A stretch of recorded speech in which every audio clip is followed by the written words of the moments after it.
অর্থনৈতিক ইতিহাসে এমন অনেক মোড় এসেছে যা সবকিছু বদলে দিয়েছে। তো আজ আমরা ঠিক এমনই একটা যুগান্তকারী পদক্ষেপ নিয়ে কথা বলবো, আর সেটা হলো ধাতব মুদ্রার আবিষ্কার। চলুন এই পুরো ব্যাপারটা একটু তলিয়ে দেখি, কিভাবে মানুষ পচনশীল জিনিসপত্র থেকে সরে এসে দীর্ঘস্থায়ী ধাতুর উপর ভরসা করতে শুরু করল। আর এর ফলেই কিন্তু তৈরি হয়েছিল বিশ্বাসের এক নতুন ভিত্তি। আচ্ছা, চলুন শুরু করা যাক একেবারে গোড়ার সমস্যাটা দিয়ে। মানে, বাণিজ্যকে এগিয়ে নিতে হলে সভ্যতার সামনে সবচেয়ে বড় চ্যালেঞ্জটা কী ছিল? দেখুন, একদিকে ছিল জৈব মুদ্রা, মানে শস্য বা পশু পাখি, যা কিনা সময়ের সাথে সাথে পচে যেত, মরে যেত, নষ্ট হয়ে যেত। আর ঠিক তার বিপরীতে আরেকটু সমাধানের সম্ভাবনাও কিন্তু ছিল, যা হতে পারত প্রায় চিরস্থায়ী। তো এই পুরনো মুদ্রার সীমাবদ্ধতাগুলো কি ছিল? কেন শস্য বা গবাদি পশু দিয়ে একটা বড় সাম্রাজ্য গড়া যাচ্ছিল না? হাজার হাজার বছর ধরে তো মূল্য বলতে জীবন্ত জিনিসকেই বোঝানো হতো। কিন্তু সমস্যা হলো, এটাই উন্নতির পথে একটা বিশাল বাধা হয়ে দাঁড়িয়েছিল। মানে, একটা সভ্যতাকে যদি বিকশিত হতে হয়, টিকে থাকতে হয়, তাহলে এই প্রাকৃতিক সীমাবদ্ধতাগুলো তো পার করতেই হবে, তাই না? আসলে সমস্যাটা বড় হয়ে দেখা দিল যখন ব্যবসা বাণিজ্য শুধু নিজের গ্রামের মধ্যে সীমাবদ্ধ থাকল না। ভাবুন তো একবার, শস্য তো পচে যায়, নষ্ট হয়, গবাদি পশুর দেখাশোনা করতে হয়, খাওয়াতে হয়, এগুলোকে সহজে ভাগ করাও যায় না। এখন বলুন, শত শত মাইল দূরে পচনশীল শস্য পাঠানো কি সম্ভব? বা একটা লেনদেনের জন্য একটা গরুকে অর্ধেক ভাগ করা যায়? একদমই না। আর এ কারণে দূরপাল্লার বাণিজ্যের জন্য এই জৈব মুদ্রাগুলো ছিল একেবারেই অকেজো।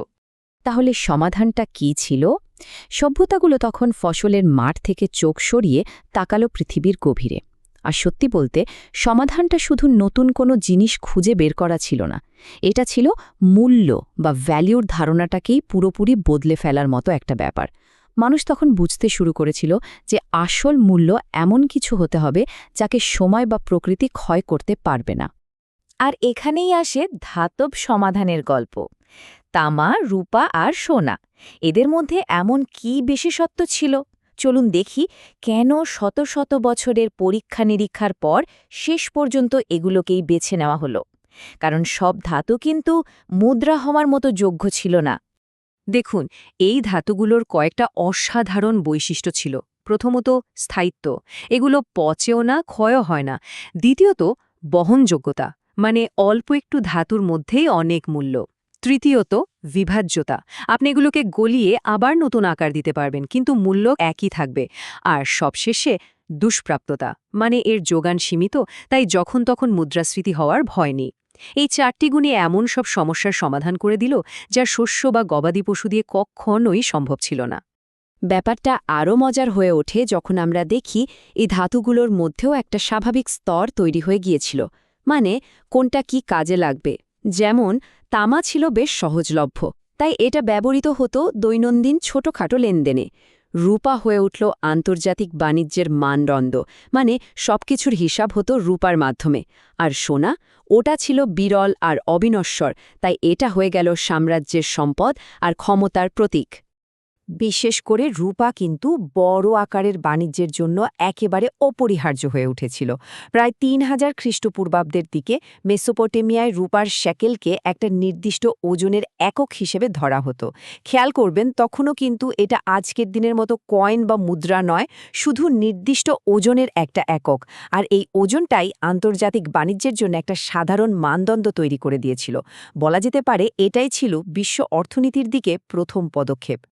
তো সঠিক উপাদান তো পাওয়া গেল, কিন্তু এখানেই গল্পের শেষ নয়, বরং এটা ছিল অর্ধেক রাস্তা।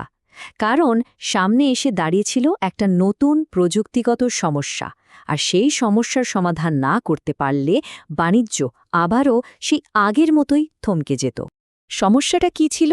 আচ্ছা, ভাবুন তো, যদি রূপার প্রত্যেকটা টুকরো দেখতে আলাদা হয়, তাহলে বারবার পরীক্ষা না করে কেউ এর মূল্যের উপর ভরসা করবে কিভাবে? প্রত্যেকটা লেনদেনই হয়ে পড়ছিল খুব ধীর আর অদক্ষ, কারণ সব বণিককে ঘটনাস্থলেই ধাতুর ওজন মাপতে হচ্ছিল, এর বিশুদ্ধতা পরীক্ষা করতে হচ্ছিল।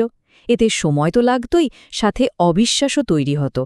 এই সমস্যার উত্তর পাওয়া গেল কামারের চুল্লির আগুনে ধাতুবিদ্যার হাত ধরে। কিভাবে? দেখুন, প্রথমে মাটি থেকে আকরিক তোলা হতো, তারপর সেটাকে চুল্লিতে হাপড় দিয়ে প্রচণ্ড তাপে গরম করা হতো। এতে করে বিশুদ্ধ ধাতুটা আলাদা হয়ে যেত, আর শেষে সেই গলানো ধাতুটাকে নির্দিষ্ট ছাঁচে ঢেলে দেওয়া হতো।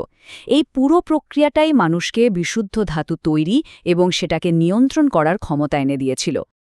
এই যে প্রযুক্তিগত উন্নতি, এর ফলে কি হলো? এর ফলে দাড়িপাল্লায় মেপে সময় নষ্ট করাটা কমে গেল, আর অচেনা দুজন মানুষের মধ্যেও বিশ্বাসটা বাড়ল। বিশেষ করে মিশর আর মেসোপটেমিয়ার মতো জায়গায় যখন এই ধাতু পরিশোধনের কৌশলগুলো আরও উন্নত হল, তখন ধাতুর মানও সব জায়গায় প্রায় একই রকম হতে শুরু করল। স্বাভাবিকভাবেই বাজারের লেনদেন অনেক সহজ আর দ্রুত হয়ে গেল। তো বিশুদ্ধ ধাতুও আছে, মানও প্রায় এক। কিন্তু তারপরও দ্রুত আর দক্ষ বাণিজ্যের পথে শেষ এবং সবচেয়ে গুরুত্বপূর্ণ একটা বাধা তখনও রয়ে গিয়েছিল। কি ছিল সেটা? আসলে শেষ সমস্যাটা ধাতু নিয়ে ছিল না। সমস্যাটা ছিল ওই দাড়িপাল্লা বা ওজন মাপার যন্ত্রটা। মানে যতক্ষণ পর্যন্ত প্রত্যেকটা লেনদেনের আগে জিনিসটা মেপে দেখতে হচ্ছে, তার বিশুদ্ধতা যাচাই করতে হচ্ছে, ততক্ষণ পর্যন্ত বাণিজ্য কিছুতেই দ্রুত হতে পারবে না। এটাই ছিল আসল বাধা।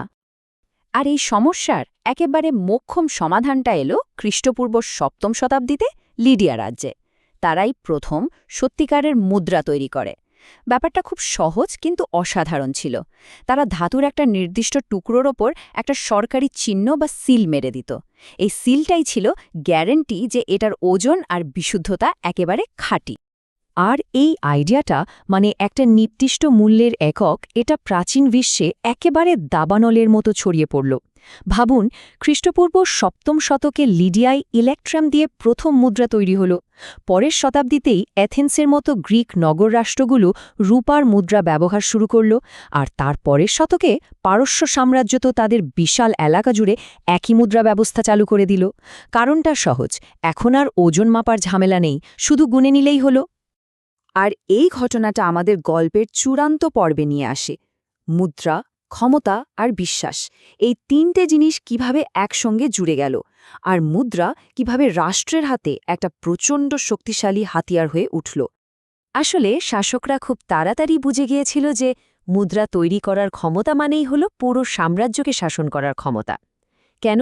কারণ এর মাধ্যমে তারা একটা নির্দিষ্ট এককে কর আদায় করতে পারত, বিশাল সেনাবাহিনীকে বেতন দিতে পারত, বড় বড় রাস্তাঘাট বা দালান বানানোর টাকা জোগাড় করতে পারত, আর সবচেয়ে বড় কথা, পুরো অর্থনীতিকেই নিয়ন্ত্রণ করতে পারত। কিন্তু জানেন তো, ক্ষমতার সাথে সাথে একটা বড় প্রলোভনও আসে।